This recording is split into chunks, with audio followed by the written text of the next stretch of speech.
Bueno, ahí estamos con la historia, ¿no? Un papá que ama a su hijo ya por su hijo predilecto, ¿no?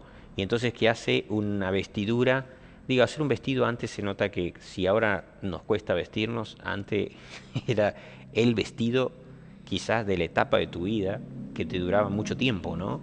Y en sentido, si nosotros hoy en los, ¿cierto? En los pañolenses reconocemos a José por esa vestimenta, creo que por años ese era el vestido de José. Mientras crecía y le duraba el vestido y le servía, eso seguía siendo, ¿no?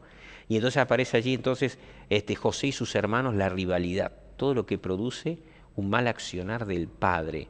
Pero en cierto sentido sus hermanos, en lugar de comprender, digamos, a José por el error del padre, ellos como que no, están ciegos. No sé si me alcanzo a explicar, es decir, bueno, papá es así, José no tiene nada que ver.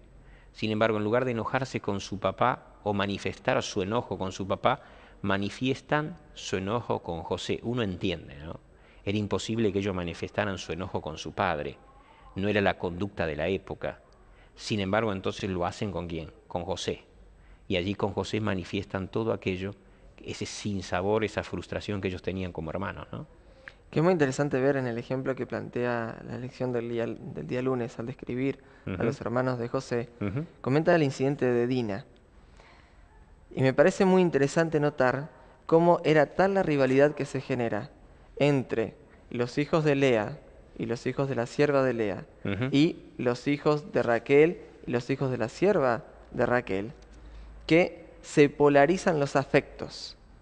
Es decir, Dos, aunque José dos es mi bandos. medio hermano Ujú. porque es hijo de mi padre aunque no de mi madre, tengo celos, hay rivalidad y no lo puedo ni ver. Ahora, así como sucede eso con José, de la misma manera, Dina es mi hermana de sangre, es hija de mi mamá, como pasa con Simeón y con Leví al tomar venganza de Dina. Ujú, Los tres eran hijos de Jacob con Lea. ujú. Entonces, ¿qué pasa? Como ella es mi hermana, por contraposición con mis medios hermanos, yo la voy a defender a costa de cualquier principio. Se da una situación muy fea, muy triste, con Dina, la violación que ocurre allí con Siquén. Él después se enamora, trata de solucionar un poco las cosas, y Simeón y Leví, haciendo uso de artimañas y de engaños, logran la circuncisión de todo un pueblo, Y y en el matan. momento de mayor dolor de los hombres al tercer día, luego de la circuncisión, van allí y matan a espada a todos los hombres de un pueblo. Sin saber su padre. Ujú, Entonces, y todo a escondidas. ujú, Ahora, para mí esto demuestra no solamente la naturaleza de los hermanos, sino también el cuadro familiar. ujú. Como te decía, está la rivalidad que se polarizan los afectos. A mi medio hermano, toda la bronca. A mi hermana completa de sangre, hija no solo de mi padre, sino también de mi madre, la defiendo sin importar si para eso tengo que transigir Sí. principios. Ujú. Entonces, eso es lo que pasa cuando falta el balance y el equilibrio de un amor celestial en la familia. Y en este contexto, dos cosas más todavía. Aparece la vestidura de un de un Jacob mostrando el favoritismo hacia José, y aparece entonces allí justamente el tema de los sueños. José soñando y José contando el sueño. Algo que quizás nosotros hoy, viendo el fin, ¿no? No haríamos, pero justamente lo que significaba el sueño para esa época. Tener un sueño era un mensaje divino, por eso José le da importancia a ese sueño, a pesar de lo que el sueño significaba. Él sabía que ese sueño significaba justamente que sus hermanos se iban a inclinar hacia él sabía que era el menor, él sabía que eso iba a producir justamente más diferencia, más separación, más distanciamiento con sus hermanos. Pero ahí está el hecho que él sabía que también eso, lo que se creía en la época, ¿cierto? Un sueño, un mensaje divino, y allí entonces José presenta ese mensaje y su padre no lo entiende, pero sí se queda cavilando. Por algo José habrá soñado eso. Y entonces presenta allí, si ustedes me acompañan, ¿cierto? Génesis capítulo 37, versos 2, además de la vestidura, además del contexto que mencionó Gabriel, ¿cierto? Tenemos los sueños y entonces aparece otro tónico, ¿no? Para que José de Gon sea odiado, sea rechazado por sus hermanos. Génesis 37, 2 dice, esta es la historia de la familia de Jacob. José, siendo de edad de 17 años, apacentaba las ovejas con sus hermanos, y el joven estaba con los hijos de Bila y con los hijos de Silpa, mujeres de su padre, e informaba, y aquí está el tema, ¿no? E informaba José a su padre la mala fama de ellos. ¿De quién? De sus hermanos. Así que hoy podríamos decir, a nadie dice, el autor presenta, le gusta ser objeto de chismes, ¿no? No era chisme, era la acción que hacían sus hermanos, ¿no?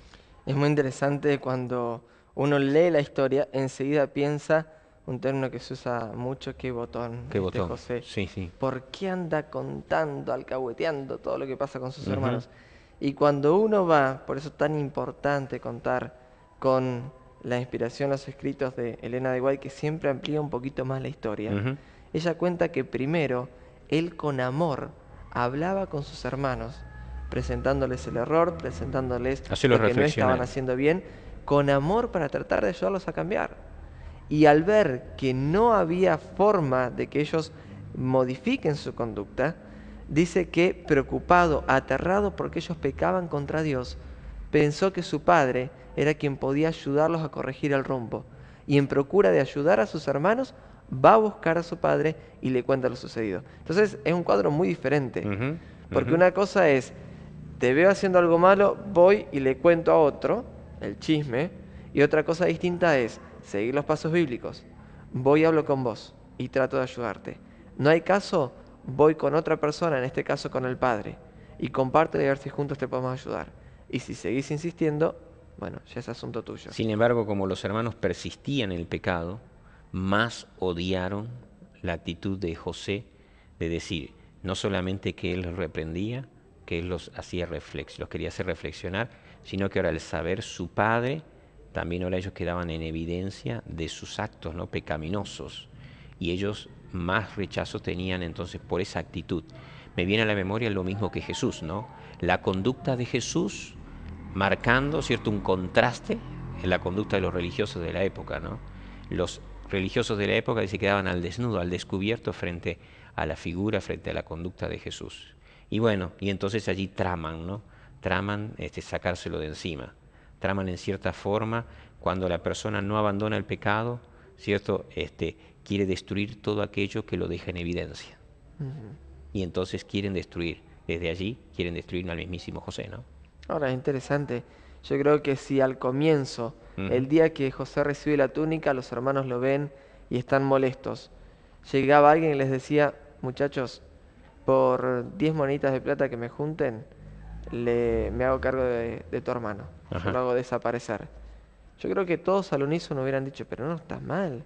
O sea, está bien que es el preferido, que es consentido, que no nos gusta mucho, pero no, quitarle la vida, pero estás loco. Ahora, el pecado, ¿cómo va actuando en nuestras vidas y nos va llevando de a poquito? Empezaron con resentimiento, con envidia, con bronca. Eso se va profundizando en un odio tal que llegó el momento en el que pensaron en matarlo. Ujú. Pero no fue de la noche a la mañana. Y lamentablemente así es como actúa el enemigo. Progresivamente nos quiere ir llevando en el camino del mal. Ujú. Y entonces cuando nosotros nos descuidamos, estamos haciendo, diciendo, pensando cosas que ni se nos hubiera ocurrido tiempo atrás que podrían ser parte de nuestra vida. Ujú. Entonces hay que ser muy, muy cuidadosos de poner freno al pecado en el momento en el que el Espíritu Santo nos muestra, estás haciendo mal. Porque donde abrigamos en nuestro corazón sentimientos que no nos ayudan, cuando damos rienda suelta a los pensamientos que nos desvían de las cosas de Dios, esto nos va llevando de a poquito en un camino descendente que, como vemos, el fin puede conducir inclusive a la misma muerte. Qué duro que es cuando uno lee esa frase que el odio lleva a la muerte.